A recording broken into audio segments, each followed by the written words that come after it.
Thế giới hôm nay xin chào các bạn. Sai lầm trong cuộc sống là điều khó tránh khỏi. Có những sai lầm nhẹ không ảnh hưởng nhiều đến cuộc sống của bạn. Tuy nhiên, có những sai lầm đáng sợ khiến bạn đối mặt với mối nguy hiểm. Tuy nhiên, thế giới nhiều điều bí ẩn và nhiều người đã thoát khỏi nguy hiểm một cách rất kỳ diệu. Và chỉ một lời giải thích duy nhất là thằng chết ngủ quên. Hãy cùng thế giới hôm nay khám phá thêm 30 trường hợp may mắn do thằng chết ngủ quên nhé.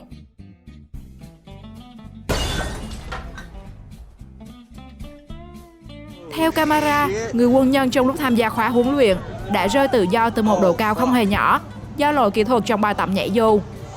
Trong khoảnh khắc, mọi người đều đã nghĩ tới chuyện xấu nhất.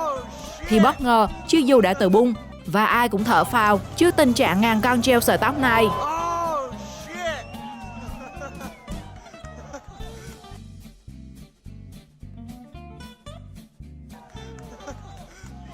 Fucking Christ.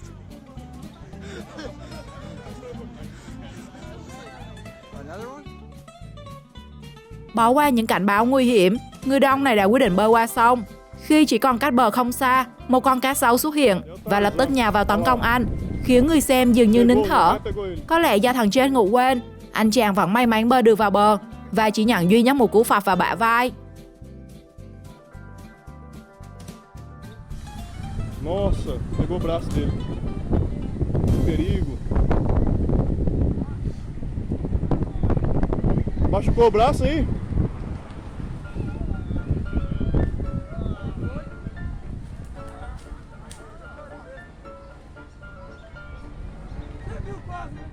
Dù đang khá chú tâm vào chương trình TV, nhưng người anh trai đã cứu em mình một mạng khi rất nhanh tay chụp lấy đứa trẻ đang mất đà ngã xuống ghế.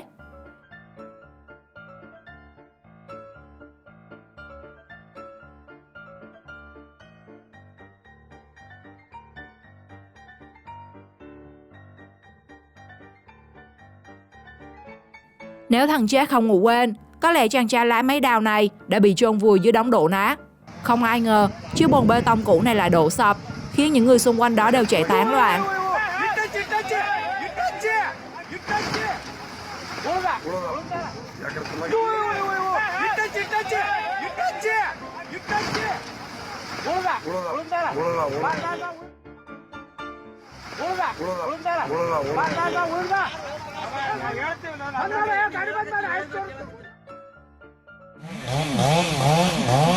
Người công nhân đang đốn cây và rất cẩn thận giăng dây để giữ.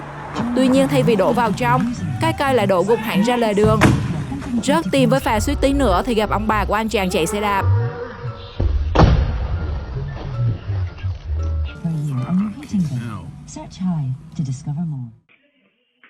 Đang đứng hóng gió trời, camera ghi lại cảnh tượng. Mọi người trở nên hoảng hốt, vội vàng trốn vào nhà. Hóa ra là do chú voi đang khó ăn khó ở ghé thăm. Tình huống này mà để nó thương một phát, có khi nằm viện cả tháng chưa về.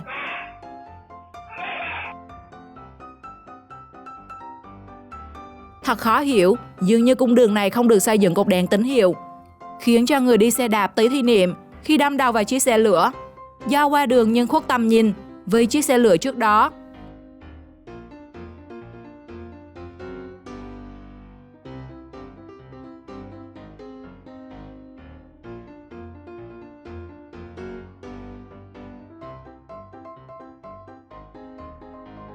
Đuổi theo trái bóng đang lăn ra đường, cậu bé này đã khiến người lái ô tô phải tay lạnh trong run khi đã muốn lết bánh xe để tránh cậu bé. Một tình huống vô cùng nguy hiểm mà mọi người cần phải cảnh giác với những đứa trẻ.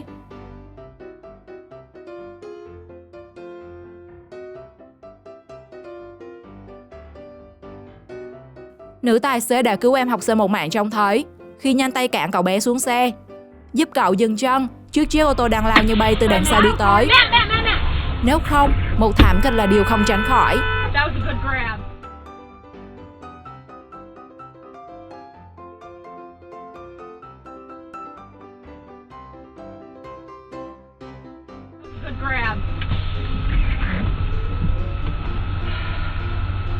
What happened? I didn't think this truck was going to stop either.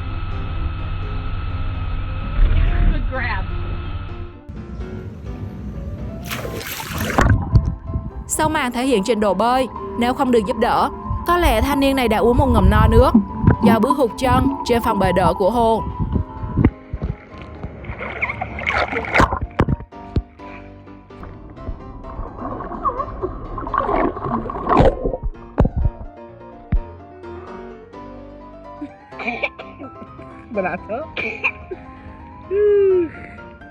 Thật không biết đây là phúc hay là họa. Trong lúc đang trèo xuồng ra giữa hồ chơi, một con cá cực lớn từ đâu phóng thẳng lên xuồng, khiến cô gái nhỏ khóc thét vì sợ hãi. Có lẽ hôm nay cả nhà sẽ có bữa ăn ngon. Cái này có được gọi là không làm mà có ăn không nhỉ?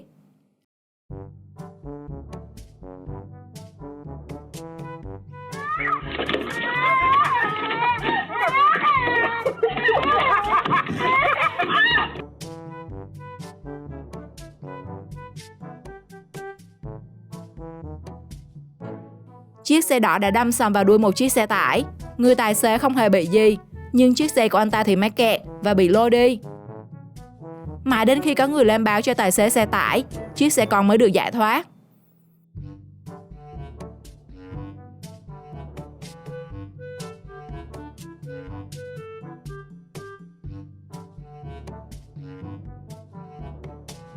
Trong một cuộc đua, hai chiếc thuyền buồm đã suýt đâm sầm vào nhau. Những người trên thuyền đã rất hoảng hốt bỏ chạy. Thế nhưng thật may mắn, chiếc thuyền kia đã kịp thời bẻ lái, giúp cả hai thoát chết đầy tuyệt vời.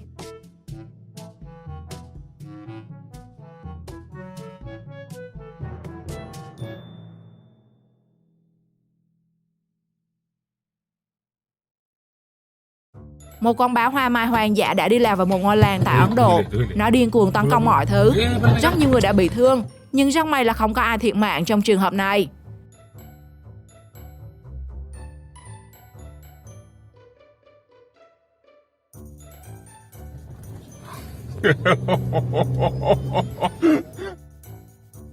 Camera đã ghi lại được khoảnh khắc chiếc xe đục thoát khỏi lưới hái tự thân khi chiếc cầu cũ bị phá hủy, đã đè chồng lên nhau, giúp chiếc xe và người tài xế vẫn trụ vững và không bị đổ chung với cây cầu.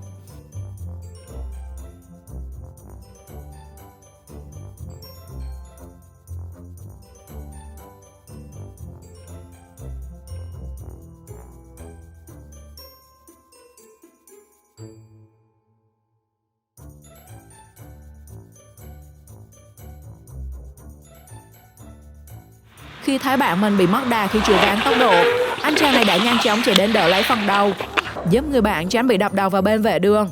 Nếu đập vào gáy và với tốc độ thế kia, có khi chiếc mũ bảo hiểm cũng không thể giúp tránh khỏi chấn thương. Anh quả là một người bạn tuyệt vời.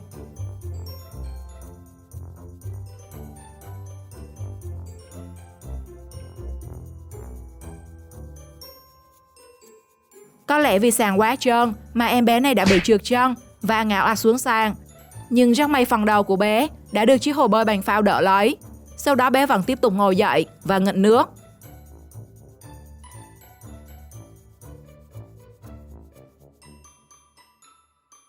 Anh chàng này đã cùng bạn ra biển chèo xuồng câu cá. Tuy nhiên, một chiếc thuyền đã lao tới và cả hai đã sát nút xảy ra tai nạn. Nhưng rất may điều đó đã không xảy ra. Có lẽ thằng chết đã thật sự ngủ quên trong tình huống này.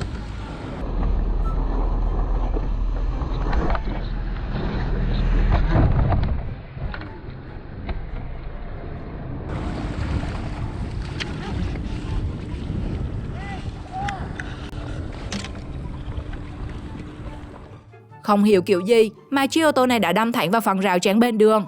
Bạn có thể thấy rào chắn đã đâm xuyên qua chiếc xe từ đằng trước ra đằng sau, cả đoạn dài. Ấy thế mà 4 người trên xe vẫn không hề bị thương gì. Quả là một chuyện đáng kinh ngạc.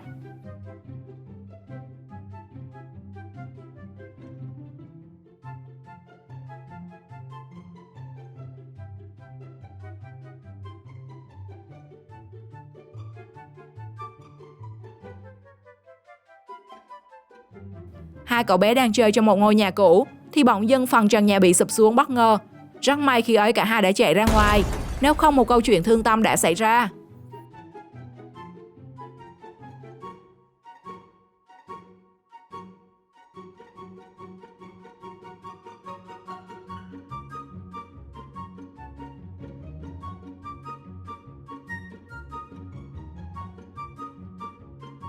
Người phụ nữ đang bán hàng này suýt mất mạng khi chiếc xe bán tải bị mất lái, gây tai nạn liên hoàn và đâm sầm vào quầy hàng của bà. Người đàn ông đang đi bộ trên đường cũng may mắn thoát khỏi tử thần một cách kinh ngạc.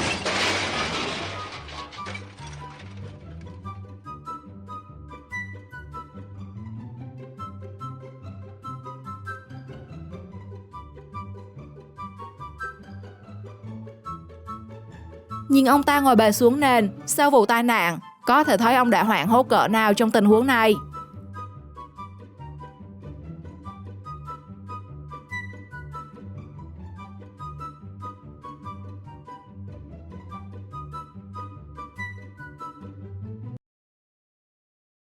Trong lúc đang cố gắng phá banh, người đàn ông đã suýt khiến mình đi gặp tử thần khi tảng banh dưới chân cũng vỡ theo tác động mà anh ta gây ra.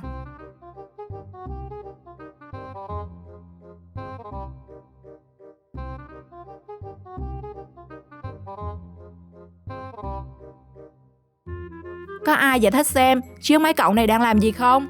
Tài xế xe cậu đã dùng chiếc cậu này chắn ngang đường, sau đó chạy tới. Nếu không cẩn thận, cả chiếc xe phía trước và phía sau đều sẽ gặp kiếp nạn thứ 82 của mình.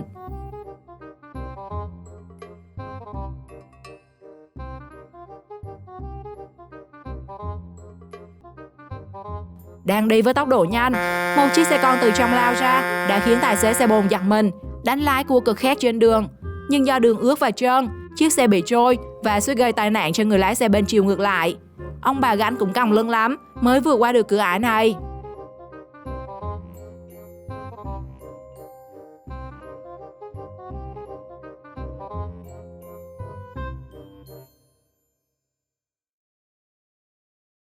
Trong lúc tắm biển, camera đã ghi lại được một người đàn ông đã suýt bị cá mập tấn công. Cũng may ông ta đã nhận ra sự nguy hiểm và nhanh chóng rời khỏi đó.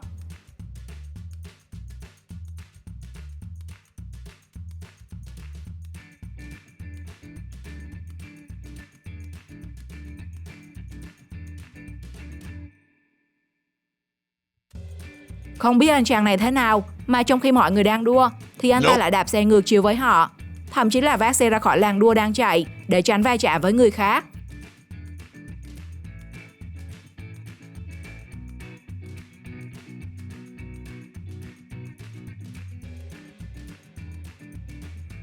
Một con rắn hổ mang ở đâu đã bò đến trước cửa nhà, nhưng cô bé này vẫn không hay biết gì mà cứ thế mở cửa bước vào.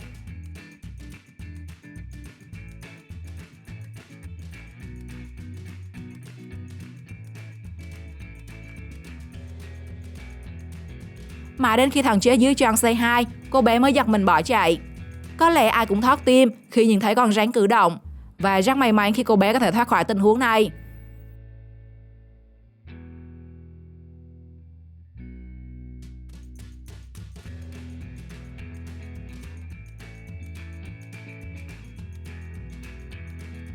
Nghe tiếng động lớn, những người trong nhà đã chạy ra ngoài. Trong khi đó thì cây cối và đất đá ở trên đã bất ngờ sạt lở, khiến cho một phần sân bị chôn vùi trong đất cát. Nhưng không có ai thương vong vì đã tránh đi kịp thời. Bạn nghĩ sao về những tình huống thần chết ngủ quên thế này? Chia sẻ cho mọi người biết dưới phần bình luận nhé. Đừng quên đăng ký kênh để theo dõi thêm nhiều thông tin thú vị khác. Chào tạm biệt và hẹn gặp lại!